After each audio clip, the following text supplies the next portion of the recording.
नमस्कार, आप देख रहे हैं 9 भारत समाचार।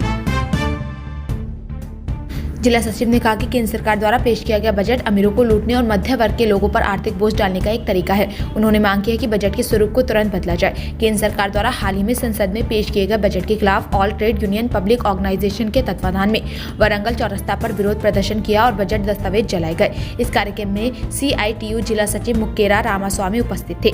एटक जिला सचिव गन्नारा रमेश, इंटक जिला अध्यक्ष गंगुला दयाकर, एक्टू राज्य उपाध्यक्ष तर्रा प्रताप, नेता राघव रेड्डी, पद कैलासम और अन्य ने भाग लिया। इस अवसर पर सभी व्यापार इकाइयों के नेताओं ने बात की।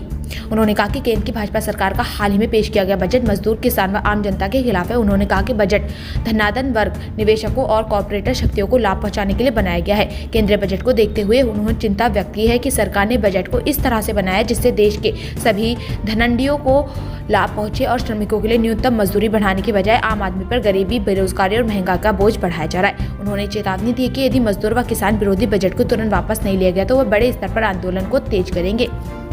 तेलंगाना वरंगल 9 भारत समाचार के कैमरामैन महेंद्र के साथ अक्रम की रिपोर्ट। ముఖ్యంగా ఈరోజు బీజేపీ పెట్టినటువంటి బడ్జెట్ కార్మిక, కర్షక, పేద వర్గాలకు వ్యతిరేకంగా ఉంది. ఈరోజు వారు ప్రవేశపెట్టినటువంటి బడ్జెట్ సంపన్న వర్గాలకు అనుకూలంగా, కార్పొరేట్ శక్తులకు అనుకూలంగా ఈరోజు బడ్జెట్ పెట్టాడు.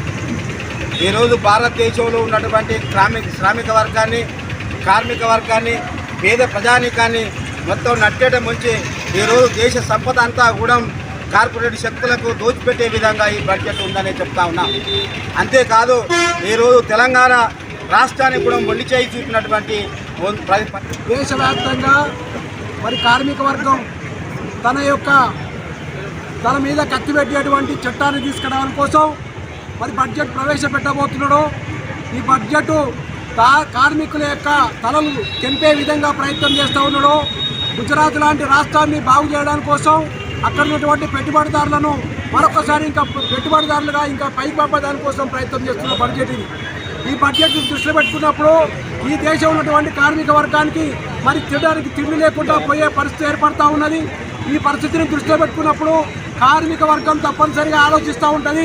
మరి ఇలా ప్రభుత్వం ఇచ్చేటువంటి జీవోలు ఒక కార్మికుడికి తప్పనిసరిగా 26,000 రూపాయల వేతనం ఇవ్వాలని చెప్పని కేంద్ర ప్రభుత్వం చట్టం తీసుకొచ్చినప్పటికీ కూడా మరి అమలు కావట్లేదు. బీజేపీ ప్రభుత్వం పార్లమెంట్లో ప్రవేశపెట్టినటువంటి పార్లమెంటు బిల్లు ఏదైతే ఉందో ఆ బిల్లు కార్మికులకు వ్యతిరేకంగా తెలంగాణ రాష్ట్రానికి ఉండి చేయగా పెట్టినటువంటి బిల్లును ఆల్ ట్రేడ్ యూనియన్స్ వ్యతిరేకిస్తూ ఉన్నాము. ఈ యొక్క బడ్జెట్ సంపన్నులకు అది ఉండే విధంగానే ఈ కేంద్ర ప్రభుత్వం పెట్టింది తప్ప కానీ కార్మికులకు, కర్షకులకు, రైతాంగానికి ఈ బడ్జెట్ ఎలాంటి ఉద్యమం లేకుండా చేయడం అనేది ఇది చాలా అన్యాయం అని చెప్పేసి మేము డిమాండ్ చేస్తూ ఉన్నాము. రానున్న రోజుల్లో బడ్జెట్ పేదరికాన్ని నిర్మూలించేలాగా ఉండాలి కానీ పేదల్ని నిర్మూలించే పద్ధతిలో ఈ బడ్జెట్ ఉంది. ప్రధానంగా వ్యవసాయ రంగానికి కోత విధించారు. ఎరువులను పెద్ద ఎత్తున కోత విధించడం జరిగింది. ఉపాధి హామీ చట్టానికి గతం కన్నా నిధుల్ని కోత విధించారు. కార్మిక రంగాన్ని మొత్తం కూడా విస్మరించిన పరిస్థితి ఉంది. అట్లాగే ఉద్యోగ రంగాన్ని విస్మరించిన పరిస్థితి ఉంది. ఉపాధి రంగంతో పాటుగా ఈరోజు వ్యవసాయ రంగాన్ని కుదించే పరిస్థితి ప్రధానంగా కనబడతా ఉంది. ఈ పద్ధతిలో ఈరోజు కార్పొరేటర్లకు పెద్ద ఎత్తున పెద్దపీట వేసిన పరిస్థితి కనబడతా ఉంది తప్ప పేదలందరినీ కూడా పెద్ద ఎత్తున ఈ బడ్జెట్లో ఏదో ఊసర వెళ్ళి పద్ధతితోటి కొద్ది రకమైన కొన్ని హామీలు ఇచ్చి ఈ బడ్జెట్ను కుదించిన పరిస్థితి ప్రధానంగా కనబడతా ఉంది. అంటే ఓవరాల్గా చూస్తే పెట్టుబడిదారి వర్గానికి, కార్పొరేట్ శక్తులకు పెద్ద ఎత్తున ఈ బడ్జెట్లో వాటా ఇచ్చిన పరిస్థితి ఉంది తప్ప పేదలకి పెద్దగా ఒరిగిందేమీ లేదు. అందుకే ఈ బడ్జెట్ పేదలకు వ్యతిరేకమైన బడ్జెట్గా మోడీ ప్రభుత్వం ప్రవేశపెట్టారు. కాబట్టి కార్మిక వర్గానికి అనుకూలమైన బడ్జెట్ని రూపొందించాలని చెప్పేసి ఈ సందర్భంగా డిమాండ్ చేస్తూ ఉన్నాం.